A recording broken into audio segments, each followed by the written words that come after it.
Assistant Professor of Theological Ethics at Leveray College in Milton, Massachusetts. Dr. Snyder is a native of New Jersey and an alumnus of St. Peter's College, graduating cum laude in 2000 with a double major in theology and philosophy. He credits his theology professor's classes with a transformative experience, his words, that set his heart on fire with desire to study theology and leading him to change majors. He was inspired by the Jesuit ideal of being men and women for others to explore the structural causes of socioeconomic injustices, not only here in New Jersey and New York, but also in Latin America. At St. Peter's, intellectual theory joined with social practices and ignited a desire to promote faith that does justice. And so he became involved in several local service initiatives. He earned a master's degree in theology from Villanova University, where his consciousness was raised about the 40-year Guatemalan Civil War. He was deeply moved by the plight of the Guatemalan refugees, setting him in a new direction of study. His dissertation is entitled Love Promoting Justice, an Augustinian Ethic of Transitional Justice from the Context of Guatemala, earning him a doctorate in theological ethics from Boston College in 2015. In his capacity as director of campus ministry at Rosemont College, he organized spring break service trips to Guatemala, the Dominican Republic, El Salvador, and Mexico. Dr. Snyder's lecture today will be on religion transforming unjust structures in Guatemala. Please join me in welcoming back to St. Peter's, Dr. Joshua Snyder.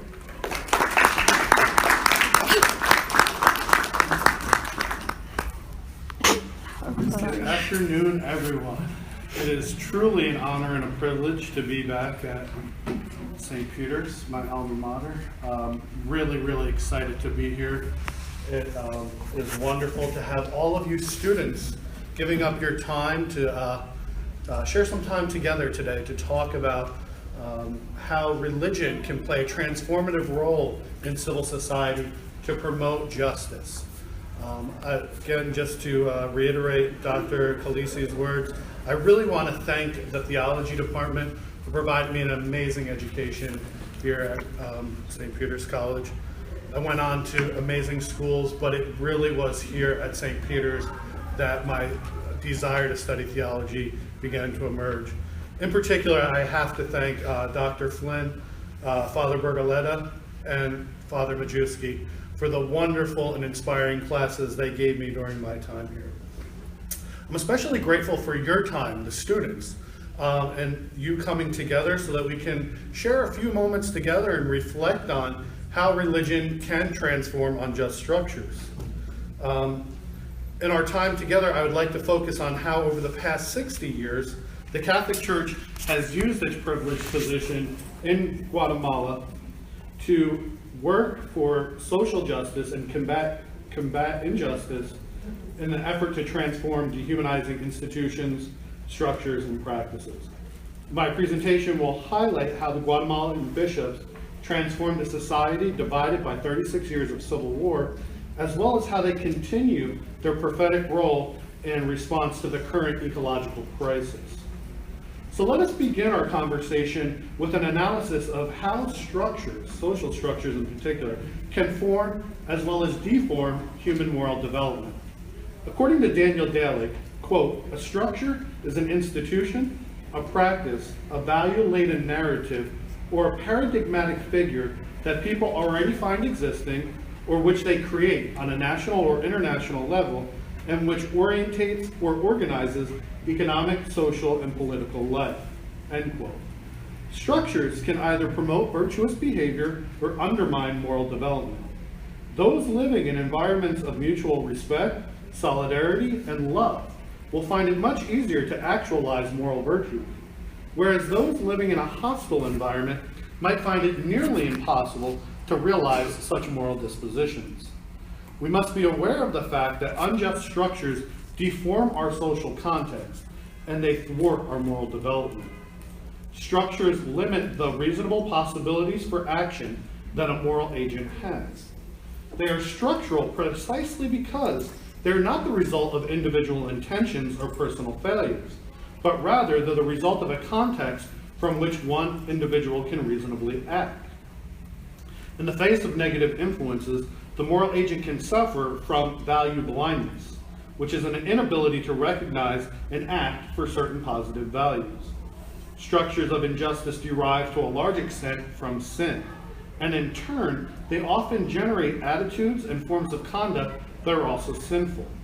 The effect of being born into a community misshapen by structural injustice is that it becomes increasingly more difficult to distinguish virtue from vice, justice from injustice. In the case of Guatemala, the indigenous Maya have suffered at the hands of a racist ideology promoted by the Ladino population. The Ladino ruling elite saw themselves as constituting a Hispanic nation within which the indigenous population held no basic rights. They have structurally denied the Maya opportunities to fully participate in the social, economic, cultural, religious, and political life of Guatemala. As we shall see, campesinos within Guatemala find themselves in the midst of structures and social arrangements that are evil, dehumanizing, and limit the ability for their own authentic moral agency. Promoting moral development, therefore, requires critical analysis of these dehumanizing structures, as well as engaging in practices that foster the personal dimension of virtue within communities of care. In order to illustrate how religious institutions can transform unjust social structures, we will examine the prophetic role that the Catholic bishops in Guatemala played during their civil war. The Civil War officially lasted from 1960 to 1996 and was a political and military conflict between the Guatemalan state and various insurgent groups, and between the years of 1981 to 83 resulted in genocide against the indigenous Maya. Broadly speaking, the Civil War consisted of three stages: 1960 to 70, 70 to 85, and 85 to 96. The first stage of the Civil War involved the Guatemalan state and the Revolutionary Armed Forces, as well as the 13th of November Revolutionary Movement. Inspired by the Cuban Revolution, the insurgents adapted a Marxist ideology and a guerrilla war strategy. During the second phase of the Civil War, the insurgents joined together to form the National Revolutionary Union of Guatemala. Later on, I'm going to refer to that as URNG, and established themselves as a popular movement of the people and employed a military strategy based on the experience and tactics of the Vietnamese guerrillas. The counterinsurgency from 1979 to 83 resulted in a massive death toll and took the form of genocide directed against the Maya. The final phase of the Civil War, 1985 to 96, saw the return of democracy to Guatemala and the establishment of the 1985 Constitution. Finally, on December 29, 1996, the Guatemalan state and the URNG signed the Accord for Firm and Lasting Peace, which brought an official end to the Civil War. Daily life during this time of 36 years of war brought with it authoritarian rule, abject poverty, rape, torture, disappearance, and massacre. The overwhelming majority of the violence was perpetrated by the state and directed to civilian non-combatants, whereby the Maya suffered disproportionately. Ultimately, the years of violence resulted in 626 massacres of rural communities, the death of 200,000 people, genocide, the disappearance of another 50,000 people, the internal displacement of 1.5 million, as well as the generation of 150,000 refugees. Moved by these atrocities, the Guatemalan Episcopal Conference, later I'll refer to this as the CEG, became a principal actor in civil society as a champion of peace and justice. The response of the Guatemalan bishops in general, and Monsignors Juan Girardi and Rodolfo Casada in particular, embodied what religious sociologist Jose Casanova called the deprivatization of religion. According to Casanova, quote, religious traditions throughout the world are refusing to accept the marginal and privatized roles which theories of modernity as well as theories of secularization have reserved for them.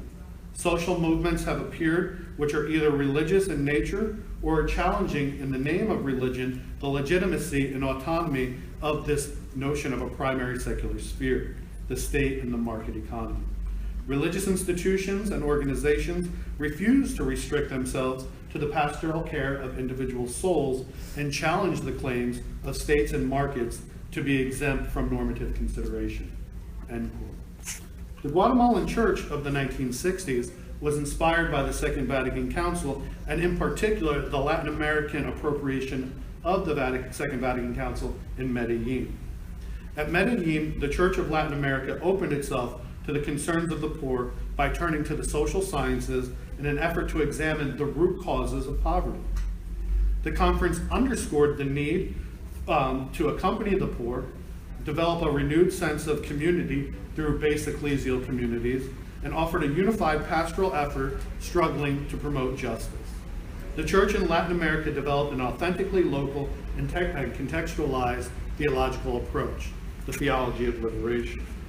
In the case of the Guatemalan Catholic Church, quote, the principles of liberation theology were unknown to most pastoral agents who had been trained in the anti-communist church setting and pre-Vatican theological concepts. Later, it became extremely difficult for those pastoral agents to embark on a systematic course of theological study, given the heavy demands of their pastoral duties. The reality, the faith experience, and the practice of the poor became the fountain from which these pastoral agents would drink their spirituality and commitment. And the Medellin documents would serve as their reference and source of inspiration. End quote. Solidarity through proximity was the primary source of their theological education. The bishops insisted that the church become a church of the poor. To be united with the poor in their fight for equality required that the church be in proximity to those who have been alienated and accompany them on their journey. The primary concerns of the Guatemalan bishops during the 1960s were addressing land distribution and putting an end to political violence and oppression. If we turn to the 1970s, the CEG worked to bring about peace and prophetically spoke out against issues related to violence, political participation, and socioeconomic development. Through the publication of pastoral letters and comunicados, those were informal notes that the bishops would offer, the bishops offered a publicly unified voice of condemnation at a time when the government's brutal counterinsurgency rendered the majority of citizens of Guatemala voiceless.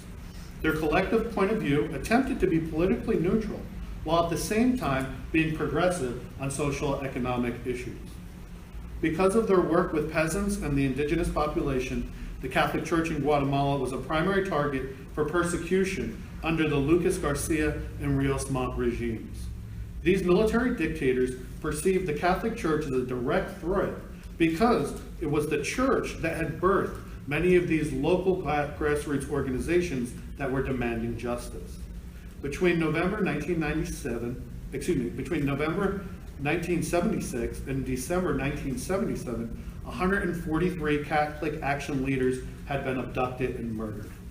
Over the next 2 years, the clergy and religious of Guatemala experienced assassinations, shootings, abductions, disappearances, detentions, and Monsignor Girardi narrowly escaped assassination and was exiled. This overwhelming persecution led Girardi to close the Diocese of El Quiche in July of 1980. During the 70s, the Latin American Bishops' Conference provided the theological framework for transforming these unjust social, economic, and political structures. At the Third General Conference, the bishops fully committed the church to service for the poor. Being a church in solidarity with the poor required a preferential option for those who are oppressed. Specifically, the conference described the faces of poverty as those conditions that alienate, dehumanize, marginalize the indigenous people, rural farmers, laborers, the unemployed and underemployed, women, children, and the elderly. According to the bishops, the great scandal of poverty and inequality was rooted in a situation of social sin. That's an important term that we'll come back to. During the 1980s and the 1990s, the bishops continued to criticize the political elite for sustaining a system that perpetuated poverty and underdevelopment. In their 1988 pastoral letter, The Outcry for Land, the bishops condemned Guatemala's unjust land distribution and the massive poverty it generated. According to the bishops, the untenable distribution of land was the principal cause of Guatemala's civil war, as well as a perpetual source of underdevelopment. They wrote, quote, "If we want to build a genuine and participatory democracy, we have to recognize that the actual situation of injustice and violence has its origins in the land ownership patterns that exist in the country." End quote. While the church respected the right to private property, it demanded that landowners recognize that their property had a greater social function that usurped private ownership. The bishops presented their most thought-provoking theological analysis in their 1995 pastoral letter, True Peace is Urgent. In the first part of the letter, the bishops detailed the historical, social, economic, and political factors that were the impetus of the Civil War. They argued, quote, "It is undeniable that one of the fundamental causes of more than 34 years of armed conflict has been the unjust and inhumane marginalization of the majority of Guatemalans, especially the indigenous and peasants." End quote. In the second part of the letter, the bishops put forth its vision of how to achieve true and lasting peace. While the signing of agreements and political negotiations is a step along the right path to peace, social harmony and concord required a radical restructuring of society. It could only be achieved once the underlying causes of the armed conflict were addressed in a systematic manner. The bishops wrote, quote, "Peace is constructed on justice.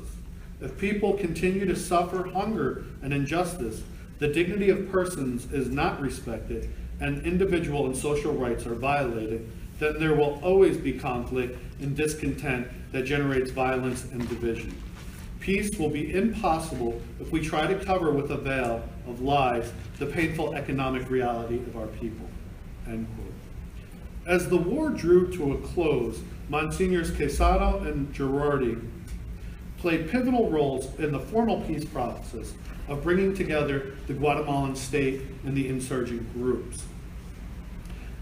The National Commission of Reconciliation was established in 1987 with Monsignor Quesada selected as its chair.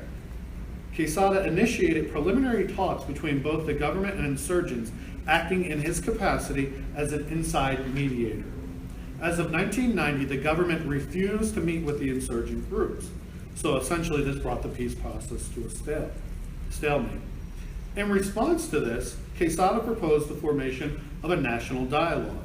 This was a mechanism whereby members of civil society could meet and discuss how to effectively promote peace. The national dialogue brought together 47 organizations with 84 delegates representing leaders of political parties, the business sector, grassroots cooperatives, clergy, and church members, trade unions, journalists, scholars, and academics.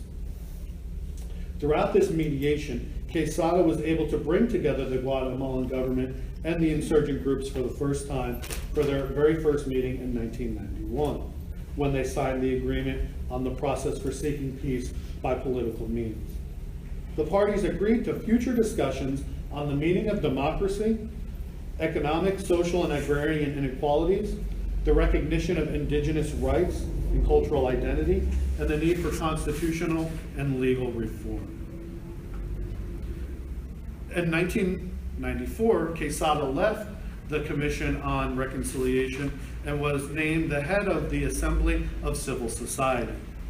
As head of this assembly, Quesada again met with various members of civil society in order to discuss the key elements of what would bring about a true and lasting peace. Under his leadership, the group completed its agenda and presented its recommendations to the negotiating parties roughly 6 months after it began deliberation. Quesada was praised for his effective leadership and the ability to foster dialogue among this rather contentious group. While Quesada worked directly with the government and the insurgents, Monsignor Girardi demonstrated that overcoming injustice required recovering historical truth by recovering the narratives of individuals and communities through acts of remembrance. Girardi's commitment to reintegrating Guatemala's rural poor into a framework of civil society was founded upon his own experience as a pastor. As auxiliary bishop, Girardi was instrumental in the creation of the Office of Human Rights of the Archdiocese of Guatemala. This organization was dedicated to the pastoral care of victims of human rights violations and was the first Guatemalan grassroots human rights agency with the capacity to operate on a national scale. The office was founded upon the social doctrine of the Church with the goal of promoting and defending the full observance of human rights of every Guatemalan. It was as head of the Human Rights Office that Girardi spearheaded the formation of the Recovery of Historical Memory Project, that's known as REMI. At the heart of REMI was the realization that prior to establishing justice, there needs to be the retrieval of narrative truth. Over the course of 36 years of violence and repression, the people of Guatemala fell into a collective amnesia where the past was forgotten for personal safety. Unmasking the truth through the retrieval of memory was the first step towards political transformation. Reestablishing a common narrative made it possible to break this cycle of violence. Beginning in 1994, the essential objective behind REMI's 3 years of work was to narrate the truth regarding the Civil War in an effort that it might transform this divided society. In a speech that he presented with REMI's report, Guatemala Never Again, Girardi stated, "Peace is born from the truth that comes from you and me. It comes from each one of us. It is a painful truth, full of memories of the country's deep and bloody wounds. It is a liberating and humanizing truth that makes it possible for all men and women to come to terms with themselves and their life stories. It is a truth that challenges each one of us to recognize our individual and collective responsibility." REMI took a pastoral approach towards the ethics of recovering memory.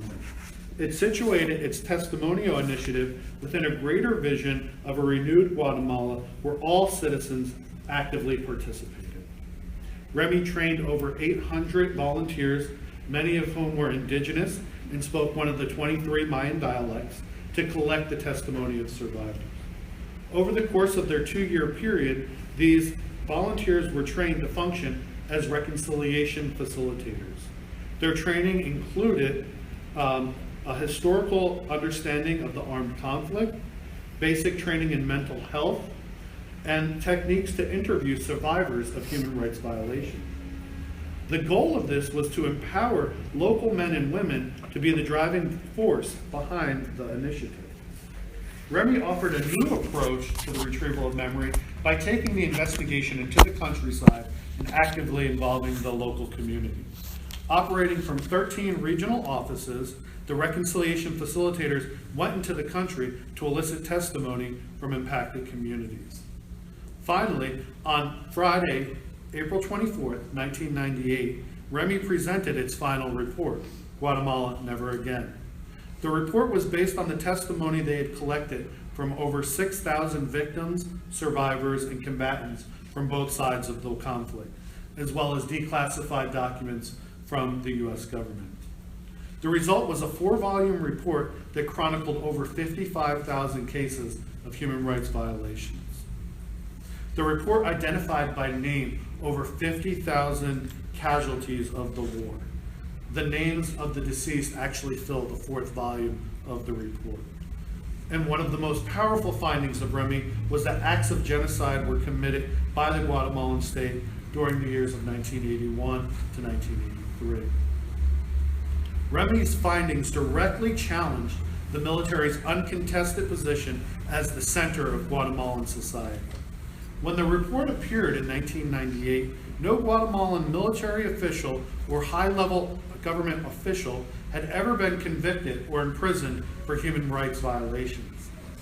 In an effort to turn the nation's attention away from the indictments offered by Remy, agents of the state brutally assassinated Monsignor Girardi by bludgeoning him to death.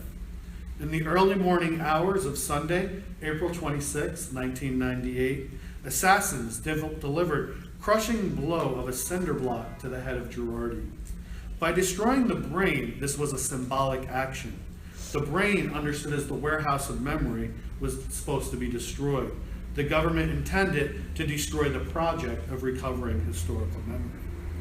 While the martyrdom of Girardi might have appeared at first to be a victory of the oppressive regime, following 3 years of trials, the 3 men responsible for the death of Girardi were convicted within a court in Guatemala City. The Human Rights Office also believed that then General Otto Perez, who later became president of Guatemala, as well as former President Aruz, were also involved in the murder. For the first time in history, there was a breach in Guatemala's culture of impunity. No longer would perpetrators of human rights violations operate outside the rule of law. A further triumph occurred 12 years later when on May 10, 2013, former President and head of Congress, Efrain Rios Montt, was convicted of genocide and crimes against humanity by a court in Guatemala City. Legal justice continued to prevail when President Otto Perez, who was plagued by corruption allegations, was stripped of his presidential immunity and then offered his resignation on September 2nd, 2015. Perez was then arrested 2 days later. Remy's testimonial initiative demonstrated that public acknowledgement of truth was the key first step in combating impunity and ensuring that human rights violations would no longer be accepted by a culture of silence. Recovering the truth was not a substitute for justice. By naming the perpetrators and intellectual authors of these violations, Remy demonstrated the importance of legal justice within a broader vision of social transformation. Doing justice serves as the bridge between memory and reconciliation. Remy highlighted that forgiveness could not be publicly mandated, but rather is an individual act of pardon by the forgiver and an acknowledgement of guilt on the behalf of the forgiven. Forgiveness requires that the truth be heard and accepted, so that through the healing of memories, animosity and revenge might transform into mercy and the willingness to reestablish relationships. The criterion that must be applied in the movement from memory to injustice is, from the memory of injustice to the reality of reconciliation is whether that movement affects not only personal conversion, but also whether it brings about structural transformation. The litmus test for public forgiveness is the litmus test for whether public forgiveness is warranted is if there has been a change to the systems that supported violence in the first place. Activities as a relic of a past, I would like to now turn to Guatemala's current ecological crisis. In Guatemala, untenable land distribution, increased narco farms, and exploitative labor practices perpetuate a cycle of social sin that exploit the environment as well as rural peasants. Guatemala offers us a context to illustrate Pope Francis's concept of integral ecology. In his highly anticipated encyclical, Laudato Si', Francis connected the exploitation of men, women, and children living on the margins of society with the degradation of the natural environment. The two do not suffer independently from one another. Rather, the destruction of the environment exacerbates the suffering of the most vulnerable members of society. Francis states, quote, "We are faced not with two separate crises, one environmental and the other social, but rather with one complex crisis which is both social and environmental." End quote. This requires an integrated approach that combats poverty, promotes human dignity, and protects the environment. Beginning with the Spanish conquest, land was seized from the Maya and granted to colonizers. As a result, the most fertile land fell into the hands of the Spanish. The indigenous population was forced to work increasingly infertile soil in the central and western highlands. The consolidation of land ownership continued into the 20th and 21st centuries. As of 2014, only 2.5% of the country's elite controlled 65% of the agricultural land. 2.5 controlled 65%. While 88% of all farms only occupy 16% of the land.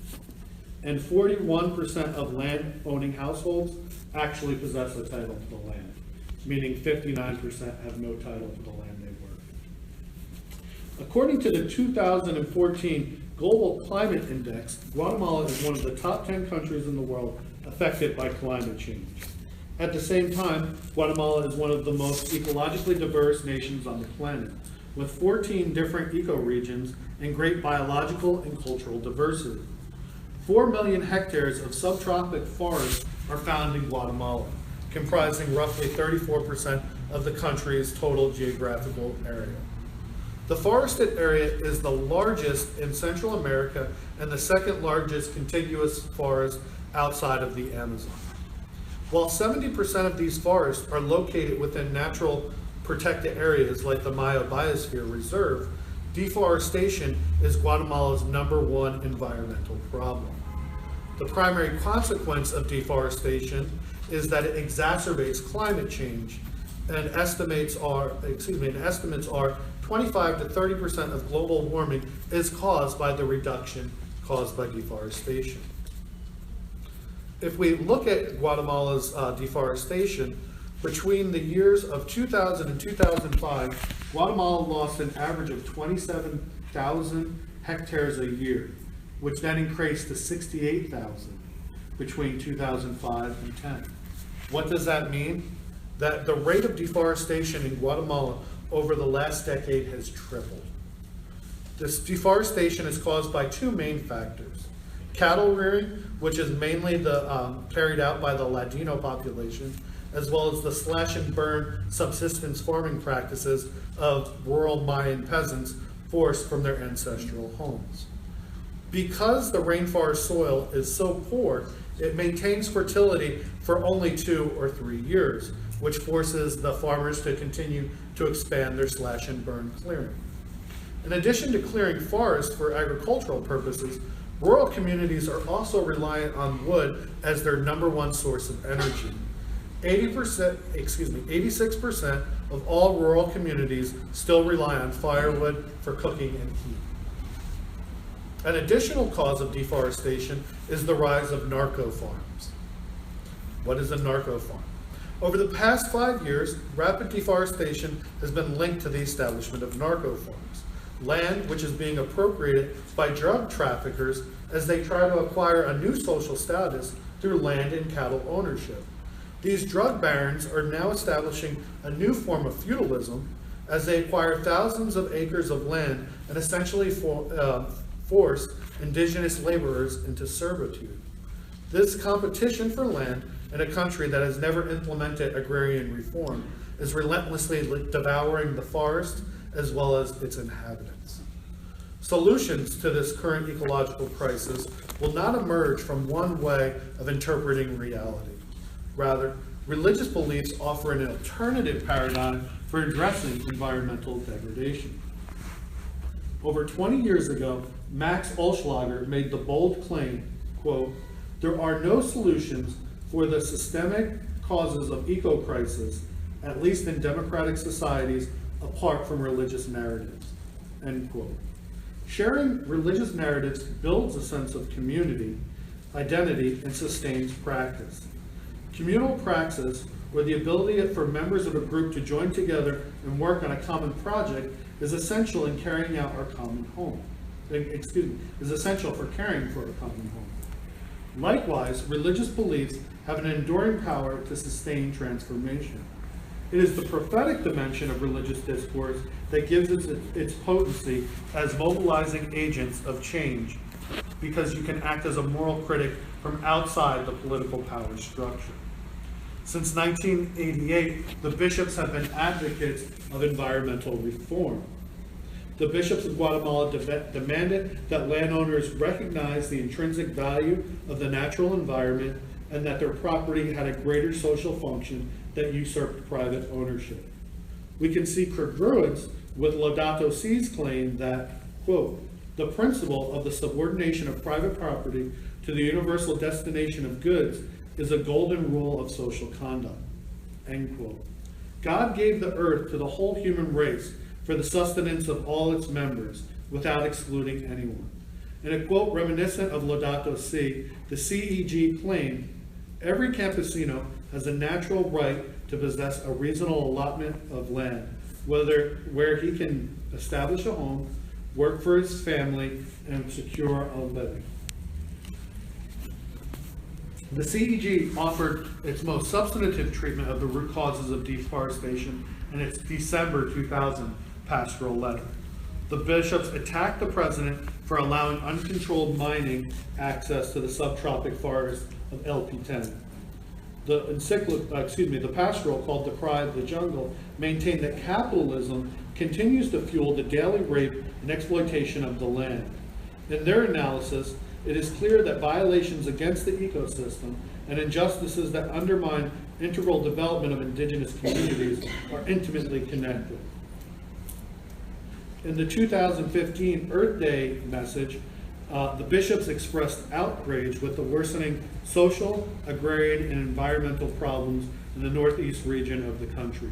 They wrote, quote, in support of the collective rights of indigenous peoples and the defense of Mother Earth, we must denounce an exclusive capitalist model the government promoted, which violates the ancient rights of people and the land.